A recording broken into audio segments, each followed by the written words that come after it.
नमस्कार, मेरा नाम राज सिंह भाटी है। अभी हम आए हुए जेएनयू में। हम बात करेंगे प्रोफेसर अनवर की। सर, जब जेएनयू की स्थापना हुई, किस उस पे हुई और कैसे तबके के बच्चे पढ़ते हैं? गरीब बच्चे बताते हैं, गरीब बच्चे इसमें पढ़ते हैं। बहुत खुशी है कि आपने जवाहरलाल नेहरू यूनिवर्सिटी, जवाहरलाल नेहरू विश्वविद्यालय के बारे में, इसके उद्देश्य के बारे में और यहाँ की पढ़ाई के बारे में, यहाँ किस तरह के छात्र पढ़ते हैं, उसके बारे में आपने पूछा।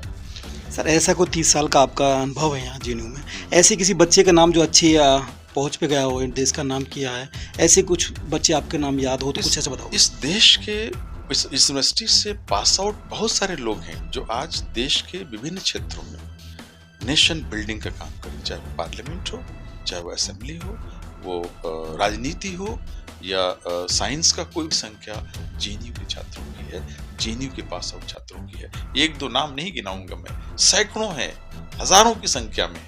अभी हमारी पार्लियामेंट में जो हमारी वित्त मंत्री हैं वो यही जेएनयू की हैं, निर्मला सीतारमण जी यहीं से ताल्लुक रखती हैं। हमारे सीताराम येचुरी यहीं से हैं। हमारे जो फॉरेन मिनिस्टर हैं वो यहीं से हैं, हमारे जेएनयू के छात्र रहे हैं। बहुत से हर पार्टी में है, हर पार्टी में लीडरशिप में है जेएनयू के छात्र। तो ये कंट्रीब्यूशन है जेएनयू का, राष्ट्र को कंट्रीब्यूशन है। सर, हिंदुस्तान के बच्चे में टैलेंट की कमी नहीं है और बहुत अच्छे से वो करते हैं, तो इंडिया छोड़ के बाहर काम करने क्यों जाते हैं? ऐसा क्यों? पढ़ाई यहाँ और ये एक तरह का ब्रेन ड्रेन है। क्यों जाते हैं बच्चे बाहर? ये टैलेंट हमारा जो बाहर जाता है, बाहर के देशों में जाकर के और ज़्यादा नाम कमाता है और ज़्यादा उन देशों को किसको सर्व करता है। ये दुख की बात है कि हमारे बच्चों का ब्रेन ड्रेन होता है। क्यों होता है? अगर हमारे देश में अपॉर्चुनिटीज़ नहीं होंगी, उस लेवल की रिसर्च की फैसिलिटीज़ नहीं होंगी, उस लेवल पे उनकी जो क्वालिटी है, जो जिस तरह से उस तरह से उनको जॉब नहीं अगर आप देंगे, तो ये बच्चे जॉब की तलाश में बाहर जाते हैं। और जॉब उनको अगर हमारे देश में ही मिल जाए, उस लेवल की जॉब उनको मिल जाए, वो व्यवस्था ऐसी हो हमारी जिसमें उनको रिसर्च करने की, चाहे वो साइंस का फील्ड हो, इंजीनियरिंग का फील्ड हो, सोशल साइंसेस का फील्ड हो, अर्थशास्त्र का फील्ड हो, इनमें अगर हम वैसी व्यवस्था बनाएंगे तो जाहिर है कि ब्रेन ड्रेन रुक सकता है। क्यों? Amartya Sen Nobel prize winner अर्थव्यवस्था आर्थिक उसमें इकोनॉमिस्ट थे बहुत बड़े, वो भारत के थे। उनको ऐसी सहूलतें मिली, ऐसी फैसिलिटीज मिली कि वो उस तरह का रिसर्च, उस तरह क्वालिटी का रिसर्च वहाँ कर सके, उस तरह का योगदान वो दे सकें अर्थशास्त्र के फील्ड में, उनको वहाँ नोबेल प्राइज मिला। उसी तरह से बहुत से लोग हमारे हैं जो बाहर काम कर रहे हैं और दूसरे देशों को सर्व कर रहे हैं। और ये हमारे लिए बहुत ही दुखद है कि वो टैलेंट हमारे देश में अगर हो तो हमारे देश, हमारे राष्ट्र को और ज़्यादा तरक्की मिले। या हमारे यहाँ रिसर्च और हाई लेवल का होगा। हमारे यहाँ जो रिसर्च टेक्नोलॉजी के फील्ड में हो रहे हैं, आप देखेंगे टेक्नोलॉजी में आज हमारे देश के बच्चे बाहर, गूगल को आप देख लीजिए, उसमें भी आपको मिलेंगे। आप नासा में देख लीजिए, हमारे बच्चे वहाँ मिले, हमारे नौजवान वहाँ मिलेंगे, हमारे साइंटिस्ट वहाँ मिलेंगे। आप वहाँ कैम्ब्रिज में, ऑक्सफोर्ड में, हार्वर्ड में देख लीजिए, बहुत से शिक्षक, बहुत से रिसर्चर्स हमारे मिलेंगे, हमारे बच्चे मिलेंगे। तो ये अच्छी बात है कि हम वहाँ भी जाकर के हायर शिक्षा के जो एक मापदंड है, जो पैमाना है, जो एक स्तर है, हम उससे भी लाभान्वित हों। लेकिन उसका लाभ हमारे राष्ट्र को मिलना चाहिए अल्टीमेटली, तब हमारा राष्ट्र, वह हमारे राष्ट्र के साथ इंसाफ होगा। अगर ये बड़ी ज्यादती है कि हमारे बच्चे यहाँ से बाहर पलायन कर जाते हैं और बाहर के मुल्कों में जाकर के, बाहर के देशों में जाकर के वो उनके हिंदुस्तान का नाम करते हैं, आप सर्व कर रहे होते हैं। नाम हिंदुस्तान का जरूर होता है, लेकिन उनके उस कंट्रीब्यूशन का फायदा उन देशों को मिलता है। तो ये दुखद है जी। बहुत सारी कम पैसे में अच्छी पढ़ाई जेएनयू में, कम पैसे में, ये इसकी खास विशेषता है कि गरीब बच्चा इस यूनिवर्सिटी में पढ़ सकता है। जवाहरलाल यूनिवर्सिटी बना तो इसका, और जो विदेश में यूनिवर्सिटी है उनके अकॉर्डिंग बनाया गया, कैसे बनाया गया, थोड़ा इसके बारे में बताइए। ये यूनिवर्सिटी एक एक्ट के तहत बनाया गया था, पार्लियामेंट के एक्ट के तहत। इस यूनिवर्सिटी के नाम से आपको पता है कि ये हमारे पहले प्रधानमंत्री श्री पंडित जवाहरलाल नेहरू के नाम पर ये यूनिवर्सिटी है। और ये पार्लियामेंट में एक्ट पास करके इस यूनिवर्सिटी को बनाया गया था। और इसके पीछे उद्देश्य ये था कि जिस तरह से अमेरिका में हार्वर्ड यूनिवर्सिटी बड़ी मशहूर यूनिवर्सिटी है, यूके में कैम्ब्रिज यूनिवर्सिटी है, ऑक्सफोर्ड यूनिवर्सिटी है, उसी लेवल की यूनिवर्सिटी भारत में भी बनाई जाए, ये उद्देश्य इसका था। और उसी स्टैंडर्ड की यूनिवर्सिटी, उसी क्वालिटी की यूनिवर्सिटी, जो एजुकेशन की क्वालिटी हो उसी तरह की हो, ये बनाई जाए यूनिवर्सिटी, ये इसका उद्देश्य था। और उसी उद्देश्य को लेकर के यूनिवर्सिटी बनाई गई थी। और आपको ये जानकर के बड़ी हैरत होगी कि जब यूनिवर्सिटी बनाई गई उस समय तो विदेश में, ऑक्सफोर्ड में, हार्वर्ड में, कैम्ब्रिज में जो भारत के टीचर्स या प्रोफेसर्स वहाँ पढ़ा रहे थे, उनको यहाँ के वाइस चांसलर ने पत्र लिखा और उनको ये लिखा, मिनिस्ट्री ऑफ एजुकेशन ने उनको पत्र लिखा और ये लिखा कि आपके अंदर जो प्रतिभा है, जो टैलेंट है, जो आपके अंदर जो एजुकेशन जिस तरह की आपने प्राप्त की है, जो स्टैंडर्ड आपने प्राप्त किया है, क्या उसका फ़ायदा हमारे भारत के निर्धन बच्चों को, गरीब बच्चों को, भारतीय शिक्षा जो हमारे छात्र हैं उनको मिलना चाहिए या नहीं मिलना चाहिए। अगर आप ये समझते हैं कि भारत में भी एक ऑक्सफोर्ड बने, भारत में भी एक कैम्ब्रिज बने, भारत में भी एक हार्वर्ड यूनिवर्सिटी बने, तो आप इस पर गौर कीजिए और हम आपको यूनिवर्सिटी की तरफ से ऑफर करते हैं कि आप आकर के जेएनयू में ज्वाइन कीजिए, चाहे आप जिस सब्जेक्ट के भी हैं, साइंस के हैं, आप सोशल साइंसेस के हैं, आप लैंग्वेजेस के हैं, आप ह्यूमैनिटीज़ के हैं, इन तमाम किसी भी आप डिसिप्लिन में हैं, आप आइए। और इस तरह से आइडेंटिफाई करके ऐसे लोगों को बुलाया गया और ऐसे लोगों ने आकर के जेएनयू में, शुरू में जब जेएनयू स्थापित हुई थी यूनिवर्सिटी, तो ऐसे लोगों ने छोड़ करके हार्वर्ड, छोड़ करके कैम्ब्रिज और छोड़ करके ऑक्सफोर्ड यहाँ पे शिक्षक आए। इसलिए यहाँ पे आप देखेंगे कि यहाँ जो एजुकेशन का और एकेडमिक्स का जो माहौल है वो भारत की दूसरी यूनिवर्सिटीज से, दूसरे विश्वविद्यालयों से बिल्कुल अलग है। लास्ट क्वेश्चन मैं पूछना चाहूँगा सर, आने वाले जो नए बच्चे आएंगे अभी, उनके लिए आप क्या कहना चाहोगे? शिक्षा ही भविष्य को संवार सकती है, राष्ट्र के भविष्य को, समाज के भविष्य को और नागरिकों के भविष्य को शिक्षा ही। नमस्कार, मेरा नाम राज सिंह भाटी है। अभी हम आए हुए जेएनयू में। हम बात करेंगे प्रोफेसर अनवर कि सर जब जेएनयू की स्थापना हुई, किस उस पर हुई और कैसे तबके के बच्चे पढ़ते हैं, गरीब बच्चे बताते हैं, गरीब बच्चे इसमें पढ़ते हैं और अच्छी शिक्षा लेते हैं, ग्रेजुएशन के बाद आते हैं। तो प्रोफेसर साहब से हम पूछने की कोशिश और उन्हें पूरी जानकारी मिलना चाहिए सर। जी सर। जी शुक्रिया। मुझे बहुत खुशी है कि आपने जवाहरलाल नेहरू यूनिवर्सिटी, जवाहरलाल नेहरू विश्वविद्यालय के बारे में, इसके उद्देश्य के बारे में और यहाँ की पढ़ाई के बारे में, यहाँ किस तरह के छात्र पढ़ते हैं उसके बारे में आपने पूछा।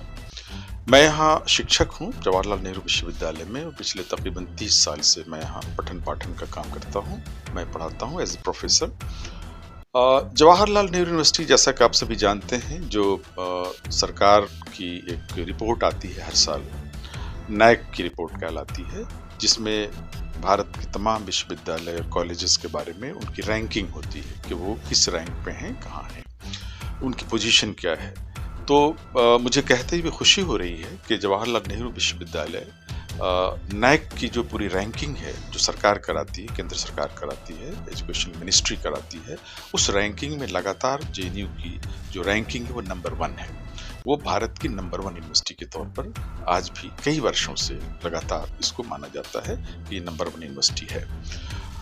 इस यूनिवर्सिटी में जो शिक्षा का पूरा जो व्यवस्था है पूरी की पूरी, उसका पूरा फोकस जो है इस बात पर है कि भारत के हर क्षेत्र के, हर वर्ग के बच्चे यहाँ आ सकें, शिक्षा प्राप्त कर सकें। ख़ास तौर से जो सोशली डिप्राइव्ड बच्चे हैं, सामाजिक रूप से, आर्थिक रूप से और क्षेत्र के रूप में तौर पे भी, अगर वो डिप्राइव्ड क्षेत्र से आते हैं, बैकवर्ड क्षेत्र से आते हैं, बैकवर्ड कम्युनिटी से आते हैं, बैकवर्ड कास्ट से आते हैं, तो उनको ख़ास तौर से यहाँ स्पेशली उनके एजुकेशन के लिए इस यूनिवर्सिटी को एक तरह से कायम किया गया था। और यहाँ पे यही वजह है कि भारत के हर क्षेत्र के बच्चे हैं, हर वर्ग के बच्चे हैं।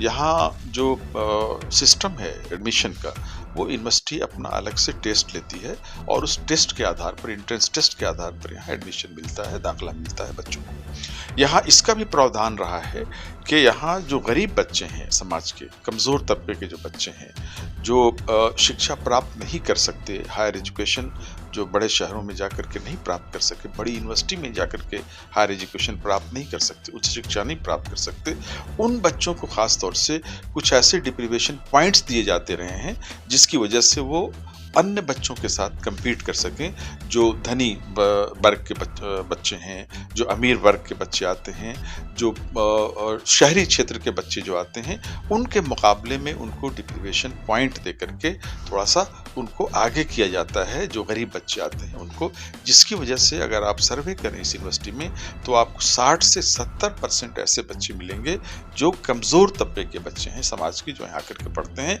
जो कभी सपना नहीं देख सकते थे, ख्वाब नहीं देख सकते थे बड़ी यूनिवर्सिटी में, बड़े शहर की, दिल्ली जैसे शहर की यूनिवर्सिटी में पढ़ने का, वो बच्चे भी यहाँ पर आकर के दाखिला लेते हैं और वो यहाँ पढ़ते हैं। और उसकी वजह ये है कि यहाँ एक तो शिक्षा का स्तर बहुत ऊंचा है, क्वालिटी ऑफ एजुकेशन बहुत हाई है। सर, शिक्षा का स्तर ऊंचा है, जो बच्चा हिंदी मीडियम से पढ़ के आ रहा है वो यहाँ इंग्लिश में आके सर्व कैसे करेगा? जो गरीब बच्चा है, और गरीब की कैसे पहचान होती है अमीर गरीब की? भाई जो बच्चा पढ़ने वाला है, चाहे गरीब से ही अमीर से ही, वो मेहनत करता है और जो नंबर लाएगा वो उसी का एडमिशन होगा, तो उसकी पहचान कैसे होती है? और कैसे जो हिंदी मीडियम पढ़ के आ रहा है उसको कैसे टेक्निक किया जाता है पूरा? हम जब एंट्रेंस टेस्ट लेते हैं दाखिले के लिए, यूनिवर्सिटी जब लेती है तो वो एंट्रेंस टेस्ट में इस बात की पूरी उसका प्रावधान है कि बच्चा अगर हिंदी बैकग्राउंड से है और हिंदी में जवाब देना चाहता है तो उसको इसकी आज़ादी है कि वो हिंदी में भी सवालों की जवाब दे और एग्ज़ाम में अपना जो भी परफॉर्मेंस है वो उसमें हिंदी में भी वो कर सकता है,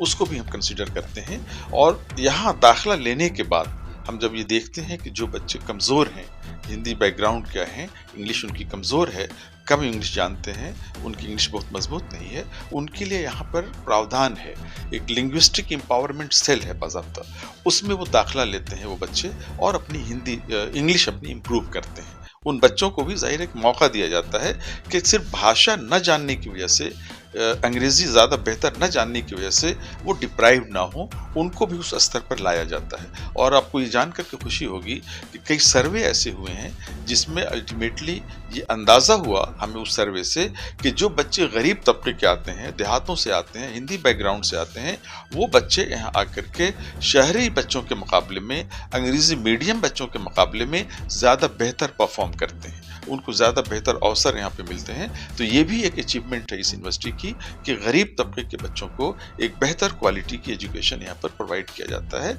और यहाँ उनको इंग्लिश इम्प्रूव करने के लिए अलग से उनको एक प्रावधान रखा गया है, प्रोविज़न रखा गया है लिंग्विस्टिक एम्पावरमेंट सेल के द्वारा कि वो उनकी इंग्लिश में ठीक हो जाए और उस स्तर पे आ जाएं जिस स्तर पर इंग्लिश बैकग्राउंड के बच्चे आते हैं। दूसरी चीज़ ये है कि ये गरीब बच्चे इस यूनिवर्सिटी में सर्वाइव इसलिए कर पाते हैं कि ये यूनिवर्सिटी पूरे भारत में अगर आप सर्वे करें तो पूरे भारत में सबसे कम खर्च वाली, सबसे सस्ती एजुकेशन प्रोवाइड करती है यूनिवर्सिटी। यहाँ जो ट्यूशन फी है नाम मात्र है, मुश्किल से एक सेमेस्टर में, सेमेस्टर सिस्टम है, एक सेमेस्टर में एडमिशन की जो फीस है, इसकी जो ट्यूशन फी है बच्चों की जो यूनिवर्सिटी लेती है वो बहुत नाम मात्र है, मुश्किल से 1000 के अंदर वो आती है, 1000-1500 से ज़्यादा 6 महीने की फीस नहीं है। ये आप किसी दूसरी यूनिवर्सिटी में जाके कर लें सर्वे, इतनी सस्ती शिक्षा कहीं नहीं दी जाती और गरीब बच्चों को खासतौर से ऐसी सस्ती शिक्षा मिलती है।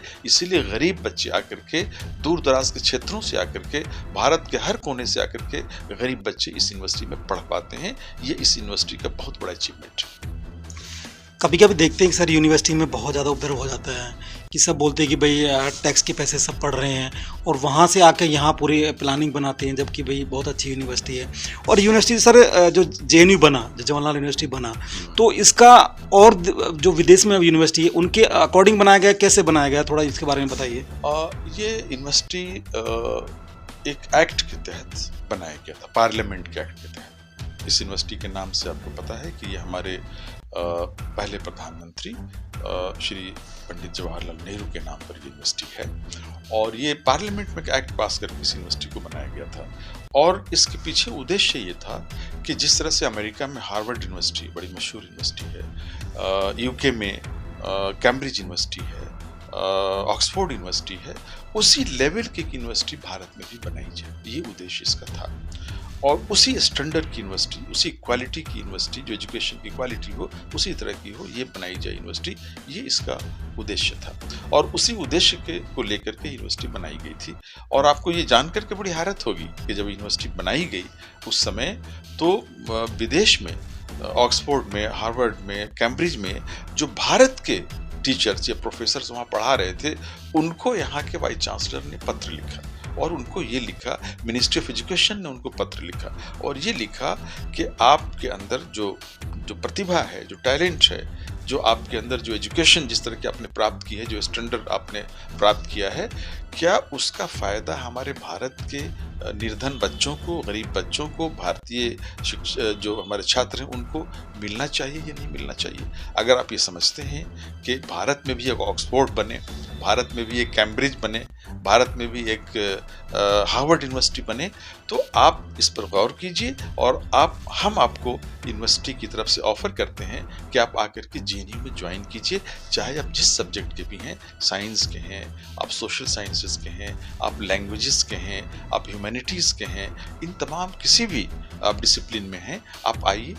और इस तरह से आइडेंटिफाई करके ऐसे लोगों को बुलाया गया और ऐसे लोगों ने आकर के जेएनयू में, शुरू में जब जेएनयू स्थापित हुई थी यूनिवर्सिटी, तो ऐसे लोगों ने छोड़ करके हार्वर्ड, छोड़ करके कैम्ब्रिज और छोड़ करके ऑक्सफोर्ड यहाँ पे शिक्षक आए। इसलिए यहाँ पे आप देखेंगे कि यहाँ जो एजुकेशन का और एकेडमिक्स का जो माहौल है वो भारत की दूसरी यूनिवर्सिटीज से, दूसरे विश्वविद्यालयों से बिल्कुल अलग है। इसका स्टैंडर्ड बहुत हाई है। यहाँ पे स्टूडेंट्स को मौका दिया जाता है कि वो बगैर किसी प्रेशर के, बगैर किसी प्रेजुडिस के, वो हर तरह के विचारों पर वो गौर करें, हर तरह के आइडियाज़ पर गौर करें, एक्सप्लोर करें आइडियाज़ को, जो यूनिवर्सल आइडियाज़ हैं उनको एक्सप्लोर करें। और यही कारण है कि यहाँ के छात्र का जो स्तर है सोचने का, विचारने का, वो बहुत हाई है। यहाँ के शिक्षक का जो स्तर है पढ़ाने का, सोचने का, विचारने का, वो बहुत हाई है। इसीलिए यूनिवर्सिटी भारत की दूसरी यूनिवर्सिटियों से अलग नज़र आती है। जब यहाँ के बच्चे सवाल उठाते हैं व्यवस्था पर, जो हमारी राजनीतिक व्यवस्था है, जो हमारी आर्थिक व्यवस्था है, जो हमारी सामाजिक व्यवस्था है, उस पर जब सवाल उठाते हैं तो बहुत से लोगों को वो सवाल नागवार गुजरता है। वो समझते हैं कि ये बच्चे क्यों ये सवाल उठा रहे हैं। मैं समझता हूँ कि पढ़ाई का मतलब, शिक्षा का मतलब यही है कि हम सवाल उठाएं, हम यूनिवर्सल आइडियाज़ को एक्सप्लोर करें और अपने देश को, अपने देश के स्तर को, विचार के स्तर को हम दुनिया के दूसरे बड़े देशों के, बड़े विकसित देशों के स्तर पर लेके जाएं। तो ये इस यूनिवर्सिटी की एक यूनिकनेस है, इस यूनिवर्सिटी की क्वालिटी है। यहाँ के छात्र इसीलिए अलग नज़र आते हैं आपको। और हो सकता है ये इस तरह की चीज़ें बहुत से लोगों को नागवार गुजरती हों, इसलिए शायद वो इस यूनिवर्सिटी को सही पर्सपेक्टिव में नहीं देखते, या इस यूनिवर्सिटी के खिलाफ एक प्रोपेगेंडा भी विवादों में रहती है यूनिवर्सिटी। हाँ, इसीलिए रहती है कि आखिर यहाँ के छात्र एक क्यों व्यवस्था को चैलेंज करते हैं। एक ऐसी व्यवस्था जो पूरे देश के हर तबके के लोगों को हर तरह की सुख और सुविधाएं प्रदान न कर सके, हर बच्चे को शिक्षित न कर सके, शिक्षा का अधिकार जहां न दे सके, जहां सिर्फ कागज पर RTE हो, राइट टू एजुकेशन हो, और वो जमीन पर न उतर पाए। अगर आर्थिक व्यवस्था में गरीब लोगों की शिरकत नहीं है, अगर विकास में गरीब लोगों की शिरकत नहीं है, विकास उन तक नहीं पहुंच रहा है, तो इस पर सवाल उठना चाहिए। इसलिए यहाँ के बच्चे सवाल उठाते हैं, यहाँ के छात्र उन पर सवाल उठाते हैं। और मैं समझता हूँ कि ये सवाल देश हित में है, राष्ट्र हित में है, समाज के हित में है। हमारे समाज में इतनी डाइवर्सिटी है, इतनी ऊंच नीच है कि अगर हम उस ऊंच नीच को ख़त्म नहीं करेंगे, उस डाइवर्सिटी को ख़त्म नहीं करेंगे और विकास को सीमित रखेंगे एक महदूद तबके तक, एक छोटे तबके तक, जो अमीर है उन्हीं लोगों तक विकास को सीमित रखेंगे, तो जाहिर है कि राष्ट्र का विकास तो नहीं होगा, देश का विकास तो नहीं होगा, समाज का विकास तो नहीं होगा। विकास वो विकास है जो सर्वत्र हो, सबके लिए हो, सबकी पहुंच के अंदर हो, सबकी रीच के अंदर हो। ये इस यूनिवर्सिटी के विचारधारा का हिस्सा है। इसीलिए यूनिवर्सिटी अपने विचारों के लिए जानी जाती है विश्व में और अपने देश में भी। राष्ट्र में जो पढ़ा लिखा तबका है, जो बुद्धिजीवी तबका है, वो इस यूनिवर्सिटी के महत्व को जानता है तबका।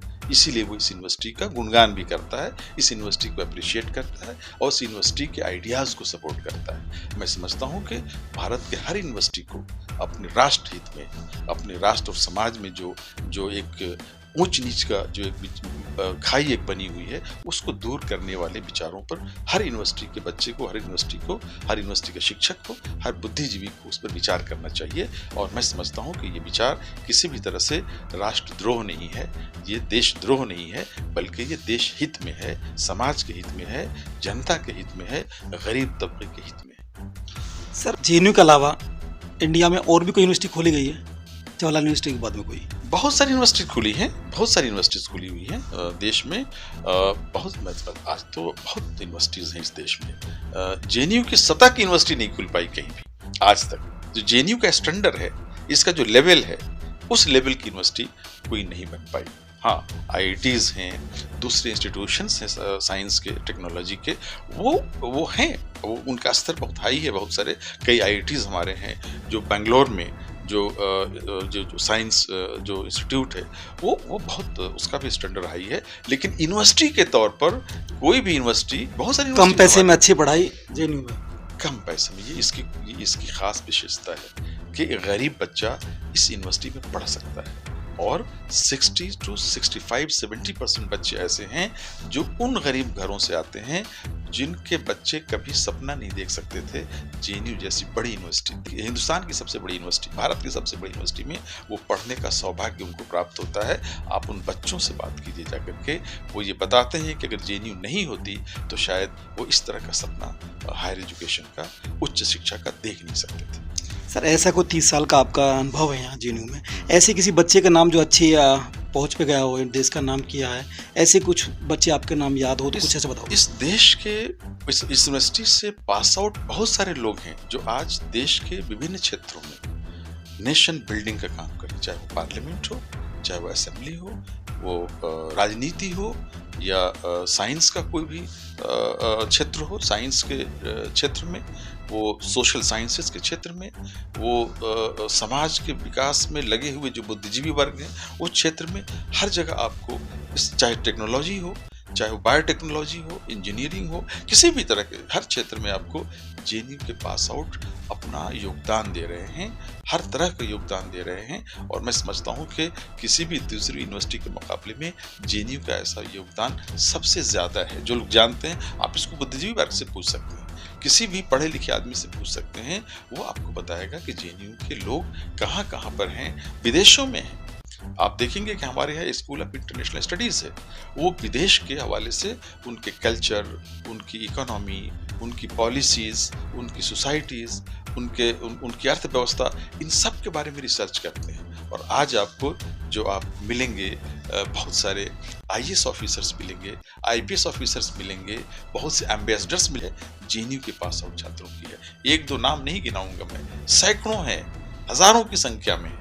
अभी हमारी पार्लियामेंट में जो हमारी वित्त मंत्री हैं वो यही जेएनयू की हैं, निर्मला सीतारमण जी यहीं से ताल्लुक़ रखती हैं, हमारे सीताराम येचुरी यहीं से हैं, हमारे जो फॉरेन मिनिस्टर हैं वो यहीं से हैं, हमारे जेएनयू के छात्र रहे हैं, बहुत से हर पार्टी में हैं, हर पार्टी में लीडरशिप में हैं जेएनयू के छात्र। तो ये कंट्रीब्यूशन है जेएनयू का, राष्ट्र का कंट्रीब्यूशन है। सर हिंदुस्तान के बच्चे में टैलेंट की कमी नहीं है और बहुत अच्छे से वो करते हैं, तो इंडिया छोड़ के बाहर काम करने क्यों जाते हैं, ऐसा क्यों? पढ़ाई यहाँ, ये एक तरह का ब्रेन ड्रेन है। क्यों जाते हैं बच्चे बाहर? ये टैलेंट हमारा जो बाहर जाता है, बाहर के देशों में जाकर के और ज़्यादा नाम कमाता है और ज़्यादा उन देशों को किसको सर्व करता है। लास्ट क्वेश्चन मैं पूछना चाहूँगा सर, आने वाले जो नए बच्चे आएंगे अभी, उनके लिए आप क्या कहना चाहोगे? शिक्षा ही भविष्य को संवार सकती है, राष्ट्र के भविष्य को, समाज के भविष्य को और नागरिकों के भविष्य को शिक्षा ही संवार सकती है, बेहतर बना सकती है।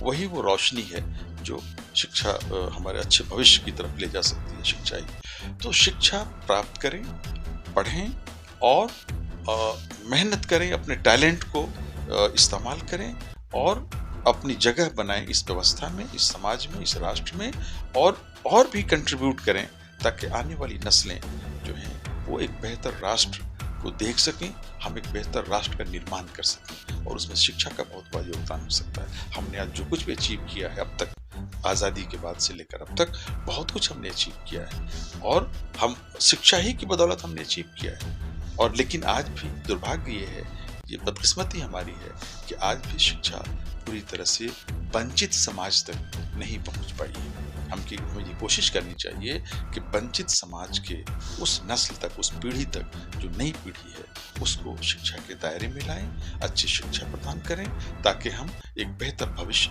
राष्ट्र का एक बेहतर भविष्य बना सकें। प्रोफेसर साहब का बहुत बहुत धन्यवाद। ऐसी वीडियो देखने के लिए आप चैनल को लाइक करें, शेयर करें और सब्सक्राइब। आप सभी का स्वागत है। पूरी खबर देखने के लिए हम उठाएंगे आपकी आवाज़। चैनल को सब्सक्राइब करें, लाइक करें, शेयर करें, कमेंट करें, ज़्यादा से ज़्यादा खबर को शेयर करें, जिससे कि लोगों को अपने एरिया की खबर मिल सके। सभी का धन्यवाद। अपराध से अंजाम तक पाइए सीधा अपने मोबाइल पर।